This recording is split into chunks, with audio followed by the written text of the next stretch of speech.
Assalamualaikum warahmatullahi wabarakatuh. Shalom, Om Swastiastu, Namo Buddhaya, salam kebajikan. Salam sejahtera bagi kita semua.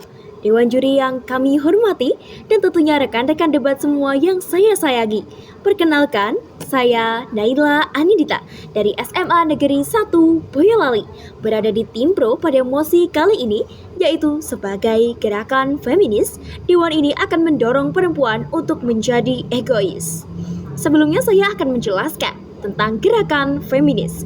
Gerakan feminis berfokus pada pemberdayaan perempuan sebagai individu yang independen dan punya hak untuk menentukan nasibnya sendiri.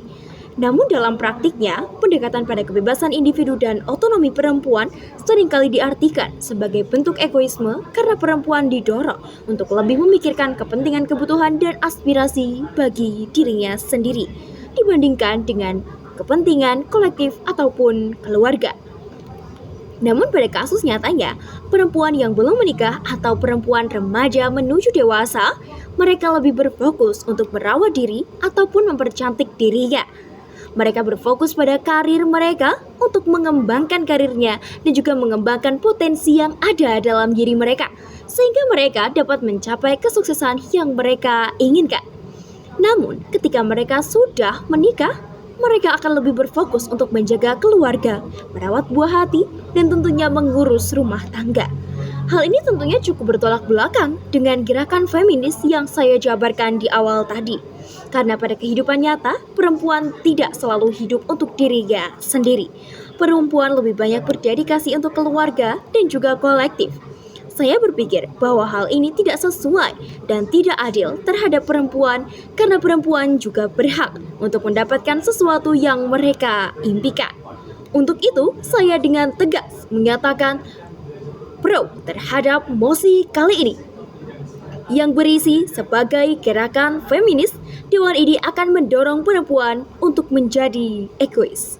Beberapa hal yang dapat mendukung pernyataan saya adalah yang pertama, saat ini banyak sekali perempuan yang menjadi korban pelecehan, baik secara fisik, mental, bahkan seksual. Banyak sekali kasus-kasus nyata yang menimpa perempuan dalam pelecehan ini. Tentunya hal ini sangat merugikan bagi perempuan, karena pada hakikatnya perempuan adalah pihak yang paling dirugikan jika sampai terjadi hal-hal yang tidak diinginkan. Sangat jarang terjadi kasus pelecehan terhadap laki-laki. Berbeda dengan perempuan yang tentunya kasus pelecehan terhadap perempuan ini semakin meningkat di setiap tahunnya. Kemudian, argumen yang kedua adalah perempuan sering mendapat ujaran kebencian dalam hal fisik, baik di media sosial ataupun di dunia nyata. Berbeda dengan laki-laki yang mereka sangat jarang, bahkan hampir tidak pernah mendapat ujaran kebencian dalam hal fisik. Jika kita melihat contoh di kehidupan nyata, perempuan sering kali diberi ujaran kebencian hanya karena mereka tidak berkulit putih, mereka tidak memiliki tubuh yang ideal, ataupun mereka tidak memenuhi kriteria kecantikan setiap individu. Mereka biasanya mendapat ujaran kebencian ini dapat merusak mental dan juga psikis yang ada dalam diri mereka.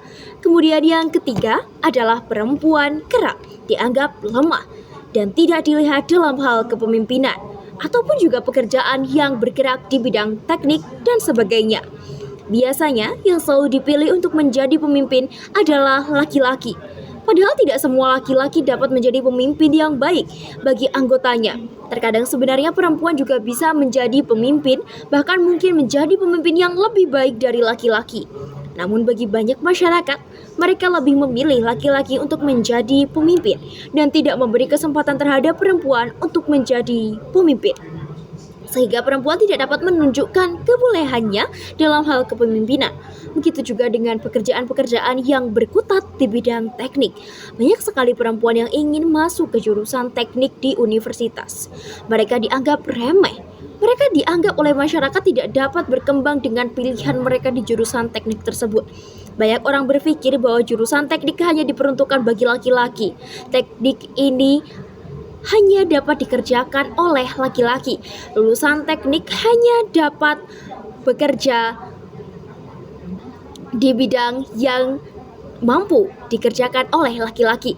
Sehingga saya ulangi lagi, perempuan tidak dapat menunjukkan kebolehannya karena stereotip dari masyarakat yang berpikir bahwa perempuan ini tidak dapat menjadi pemimpin ataupun juga melakukan pekerjaan-pekerjaan yang cukup berat. Kemudian argumen yang keempat yang mendukung pernyataan pro saya terhadap mosi kali ini adalah paham patriarki. Perempuan dianggap memiliki derajat lebih rendah daripada laki-laki. Mereka dianggap hanya bisa melakukan pekerjaan-pekerjaan yang mudah dalam artian mengerjakan pekerjaan rumah tangga saja. Dan dalam paham patriarki ini, banyak sekali terjadi kasus kekerasan terhadap wanita yang dilakukan oleh pasangannya sendiri. Mereka tidak mendapat keadilan, mereka sering mendapat cacian, ancaman, dan bahkan kekerasan fisik. Hal ini tentunya sangat tidak adil bagi pihak perempuan. Untuk itu, saya menyatakan bahwa perempuan berhak untuk bersikap egois untuk dapat mempertahankan harga diri maupun martabatnya, baik di mata keluarga maupun di mata masyarakat. Gerakan feminisme ini dapat membantu perempuan mendapatkan akses yang setara ke pekerjaan dan sumber daya ekonomi yang berkontribusi pada pertumbuhan ekonomi inklusif. Hal ini juga mendorong kesadaran dan kemampuan perempuan untuk mandiri secara finansial serta meningkatkan peluang kewirausahaan perempuan. Feminisme meningkatkan akses perempuan ke pendidikan dan merubah norma sosial yang membatasi peran perempuan. Pendidikan feminis juga membantu perempuan dan anak-anak untuk mengenali dan menentang stereotip gender yang tidak adil. Sebagai contohnya adalah ketika ada perempuan yang berkata jika mereka ingin menempuh pendidikan di jenjang universitas, maka tanggapan masyarakat justru merendahkan mereka. Kebanyakan masyarakat akan berkata bahwa untuk apa perempuan bersekolah tinggi-tinggi kalau ujung-ujungnya hanya bekerja di dapur. Secara keseluruhan, feminisme ini berperan penting dalam memberdayakan perempuan secara ekonomi, sosial, politik, dan budaya, sehingga meningkatkan kualitas hidup mereka dan mendorong terciptanya masyarakat yang lebih adil dan setara.